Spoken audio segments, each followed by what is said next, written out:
Memakai kekuasaan untuk menguntungkan pihak-pihak tertentu membuat presiden menjadi mirip dengan pimpinan organisasi mafia.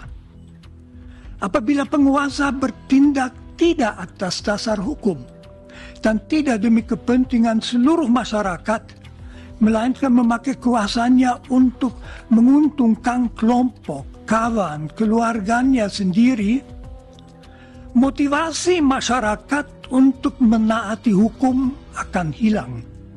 Akibatnya hidup dalam masyarakat tidak lagi aman.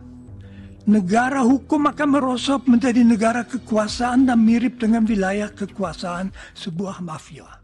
Profil Romo Magnis yang dicar Hotman Paris di sidang MK ternyata bukan sosok sembarangan. Dilansir dari suara.com, Romo Magnis baru-baru ini menjadi sorotan usai menjadi saksi ahli dari tim Ganjar Mahfud saat sidang sengketa pemilihan umum pemilu 2024 di Mahkamah Konstitusi. Ia mengungkap beberapa pelanggaran etika berat yang terjadi selama kontestasi politik. Namun dalam persidangan ia malam dicecar oleh tim hukum 02 Hotman Paris. Dalam kesempatan itu, Hotman Paris membantah soal tudingan Presiden Jokowi membagikan bansos. Lantas siapa sih sosok Romo Magnis ini? Berikut profilnya. Profil Romo Magnis. Romo Magnis Suseno adalah Maria Franz Anton Valerian Benedictus Ferdinand von Magnis. Ia juga dikenal dengan nama Franz Magnis Suseno atau Franz Graf von Mag. Romo Magnis Suseno lahir pada 26 Mei 1936 di Eckesdorf, Cecilia, distrik Glatz, Jerman yang sekarang bagian dari Polandia. Selain berdarah bangsawan, keluarga Romo Magnis Suseno juga termasuk dalam golongan rohaniawan Katolik yang taat. Romo Magnis Suseno mengisi masa mudanya dengan mendalami kerohanian di Neohasen antara tahun 1955 sampai 1957. Pada tahun 1961, dalam usia 25